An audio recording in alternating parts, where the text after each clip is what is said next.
Estimados maestros, qué gusto poder estar esta mañana con ustedes. Me acompaña en esta conversación una querida compañera, la maestra Claudia Bataller, que tiene mucha experiencia en trabajo con maestros también. De hecho, ha estado en algún tiempo en lo que en su momento fue la Dirección General de Educación Superior para Maestros, hoy de GESUM. Y es un placer poder compartir con ella para poder conversar sobre un tema que es muy complejo, pero que seguramente está despertando mucho interés en el trabajo que tenemos que hacer en adelante en el plan de estudios, que es la evaluación formativa. Claudia, buenos días, espero que estemos muy bien. Ay, muchas gracias, Ángel, por la invitación. La verdad es que me da mucho gusto poder compartir contigo algunas ideas y algunos comentarios sobre lo que tiene que ver con evaluación formativa, que es el tema que nos reúne el día de hoy aquí. ¿Qué significa que los maestros tengamos que enfrentar la tarea de evaluación formativa ahora como actividad principal en las tareas dentro del marco de la complejidad de tareas de evaluación? Pero ¿a qué nos vamos a enfrentar? ¿Qué problemas vamos a tener cuando intentemos realizar la evaluación formativa? ¿Cómo lo ves, Claudia? No, pues lo veo, parece que es un tema que se ha comentado mucho, que los maestros conocen, que identificamos, pero que en el momento en que lo vemos ya como un apartado protagónico del nuevo modelo educativo, pues entonces ahí es donde tenemos que ver realmente cuáles son sus alcances, cuáles son sus limitaciones y qué dificultades va a presentar la implementación que se haga con él, ¿no? Entonces yo creo que sí hay que pensarlo en voz alta, comentarlo y seguramente lo que comentaremos aquí, lo que digamos aquí, pues va a ser también pensado y sentido por los maestros. Sí, un problema que veo Ujú. es que necesitamos empezar a diferenciar las fases del plan de estudios, porque no se puede hacer la evaluación formativa igual en la fase 2, en la fase 3, en la fase 4 y 5 o en la fase 6 del sistema educativo. Ujú. No sé si tengas alguna reflexión que ayude a los maestros a decir, a ver, eh, ¿qué podríamos hacer cuando pensamos, por ejemplo, con niños que están en la fase 2 o Ujú. fase 3, donde propiamente el lenguaje oral Ujú. todavía es relativamente complicado, donde el lenguaje escrito es mucho más complicado, pero entonces, ¿cómo hacemos la evaluación Ujú. formativa con ellos? Yo creo que ese es un punto central. No podemos generalizar la evaluación formativa para todas las etapas de desarrollo. Tenemos que recuperar quiénes son nuestros sujetos de aprendizaje. En este sentido, los alumnos pequeños, pues para ellos el dar manifestaciones, el poder expresar, el poder reflexionar sobre su propio aprendizaje, va a ser algo muy concreto, algo muy específico vinculado a el dibujo, el juego, la actividad con los otros. Para alumnos que ya se encuentran en una etapa 4, en una etapa 5, van a tener posibilidades de manifestaciones concretas con productos específicos también y con reflexiones grupales más ricas. Entonces yo creo que por supuesto que la etapa de desarrollo tiene que ver para ver cómo implementamos, qué tipo de productos o de actividades son las que llevamos a cabo para recuperar esa evaluación formativa. No se puede generalizar, hay que tomarlo muy en cuenta eso. Y yo pienso que algo muy importante es que los maestros tengamos en cuenta de que lo que se trata, por ejemplo, en todos los casos de diferente forma, Ujú. es que el alumno reflexione sobre qué está aprendiendo, Ujú. qué dificultades está teniendo en el aprendizaje, pero sobre todo, qué tiene que hacer para mejorar. Ujú. Obviamente el niño de la fase 2 probablemente lo puede expresar en dibujos muy sencillos de qué Ujú. me gustó, qué me gustaría hacer, qué considero, dibujo lo que creo que he aprendido, etcétera. Ujú. Temas que con el alumno de la fase 4, 5 y 6 probablemente tengan que ser más de autorreflexión del estudiante. Y entonces aquí el problema para el docente es saber, ¿y dónde se hace esta reflexión? Ujú. ¿Hay un espacio particular para esta reflexión? Ujú.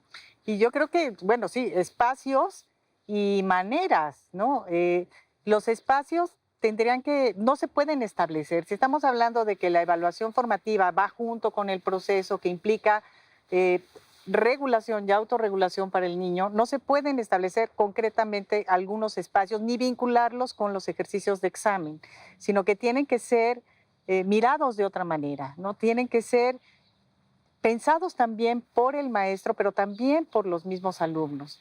Yo creo que los alumnos pueden dar evidencias del proceso que están llevando a cabo a partir de las preguntas y buenas preguntas que se les hagan para ver cómo está haciendo el proceso, en qué van, qué se les ha dificultado, qué han resuelto con facilidad y que no lo hagan de una manera individual, sino que lo hagan también de manera colectiva.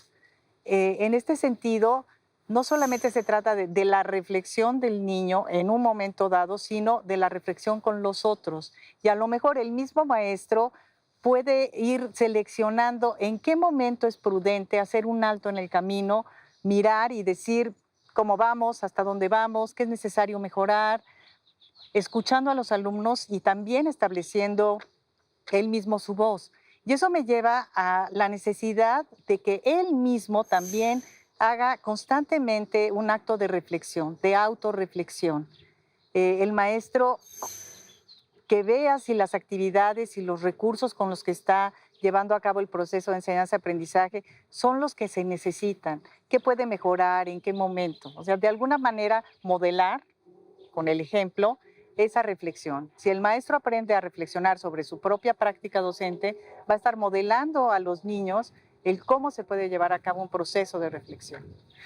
Entiendo que lo que me estás diciendo, que es muy importante, es no hay, digamos, en la planeación didáctica que uno pueda decir, la evaluación formativa va a aparecer en la hora 35 Exacto. o en el minuto 35, etcétera, sino que el maestro tiene que tener mucha sensibilidad para ir viendo cómo va su grupo trabajando, en qué se está comprometiendo y también qué cosas su grupo no está pudiendo realizar. Y en función de ese, yo diría, timing pedagógico, no sé si el concepto lo podamos emplear, el maestro pueda ir diciendo, a ver, detengámonos un poquito y analicemos lo que está pasando. Pero también podría ser algo, sobre todo ya en la fase 3 en adelante y mucho más importante en la fase 5, donde el maestro utilice el examen también como un instrumento de retroalimentación. Esto es, sí, el examen, la pregunta 1 la obtuviste bien, la 2 mal, etcétera, pero ahora pensemos, ¿a qué se debió lo que nos pasó con las preguntas? Yo creo que esto que acabas de decir es algo muy importante. No debemos de satanizar los exámenes. El hablar de evaluación formativa quiere decir utilizar todos los recursos al alcance para poder acompañar el proceso de aprendizaje. Y también tenemos la obligación de formar a los alumnos en poder resolver diferentes tipos de ejercicios y de exámenes para que puedan afrontar el mundo de hoy. O sea, es importante, de acuerdo a la etapa de desarrollo, no le vas a poner a un niño de la fase 3 a que resuelva un examen estandarizado, ¿verdad? Pero a lo mejor alumnos ya de fases superiores sí deben de conocer esos instrumentos, saber cómo manejarlos, acompañarlos en que sepan responderlos. Y puede formar la retroalimentación de ese tipo de pruebas, podrían formar parte de la evaluación formativa. El cómo reflexiono contigo, qué te hizo sentir, inclusive el miedo que se le tiene al examen, se podría acompañar y podríamos formar para ir reduciendo ese tipo de actitudes y de emociones que se tienen cuando se enfrentan hacia pruebas o hacia retos que implican a lo mejor mayor formalidad, ¿no? Yo pienso que le estamos dando un tip muy importante a maestros y maestras. Esto es, la evaluación formativa solamente puede existir si el alumno se compromete a hacer una reflexión. Claro que para que el alumno se comprometa a hacer una reflexión sobre su aprendizaje, requerimos también que el maestro tenga la disposición a reflexionar, tenga la disposición a saber que a veces propusimos una actividad y no funcionó, y de alguna forma el no funcionó significa ¿y qué otras cosas podemos hacer? ¿O qué cosas podemos hacer con determinado alumno en virtud de que estamos viendo que no está avanzando al ritmo que nosotros quisiéramos. Pero tiene otro tema importante, que es la evaluación formativa. Mira el proceso, no mira tanto el resultado. Exacto. Sí, eso es algo muy importante.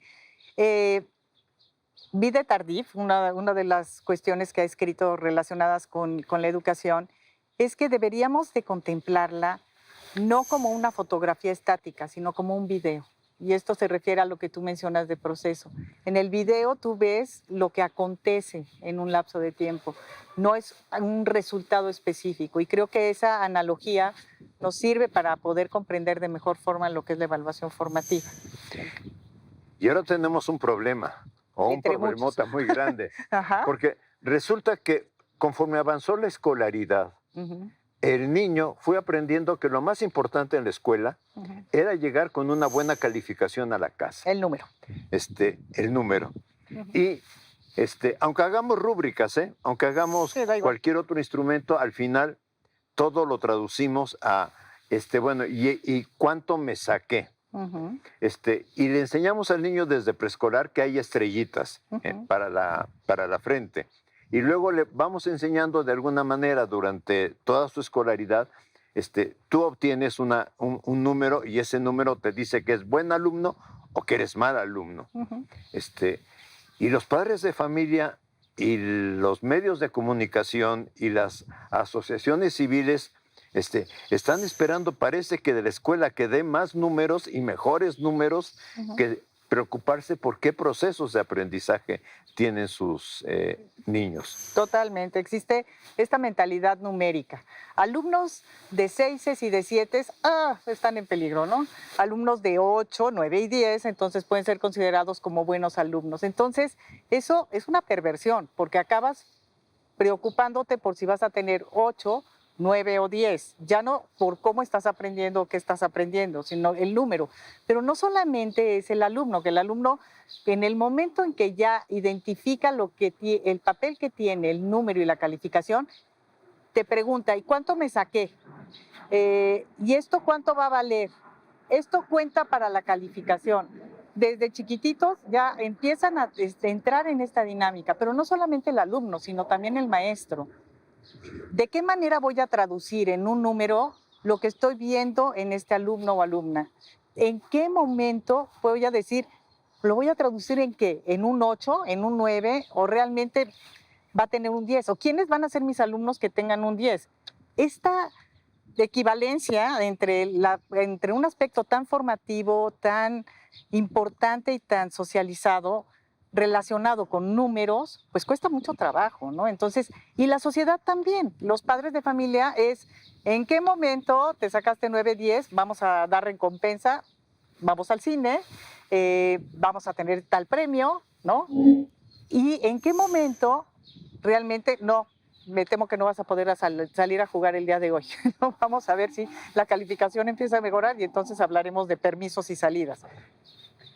Cuando la educación debería de estar en otro lado, ¿no? Sí enseñar a tener determinados rendimientos, pero distinguirlos. ¿En qué momento estoy hablando de estos resultados y qué papel juegan?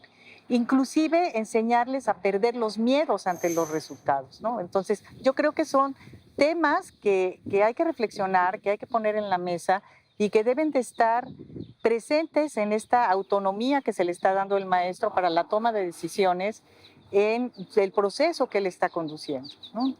Sí, yo creo que esto es fundamental. O sea, necesitamos que cambie el maestro. Uh-huh. Pero también necesitamos que cambie el alumno. O sea, Claro. que el alumno diga, voy a la escuela a aprender, no voy a obtener una calificación.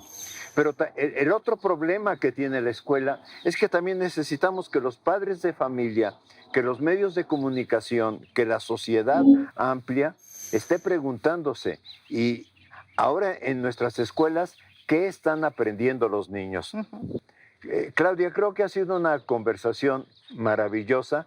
Espero que para nuestros compañeros maestros y maestras tenga alguna utilidad. Nos da mucho gusto, me da gusto saludarte, pero nos da mucho gusto saludar a los maestros y maestras por este medio. Claro que sí, y una invitación a seguir pensando sobre este tema. Muchas gracias.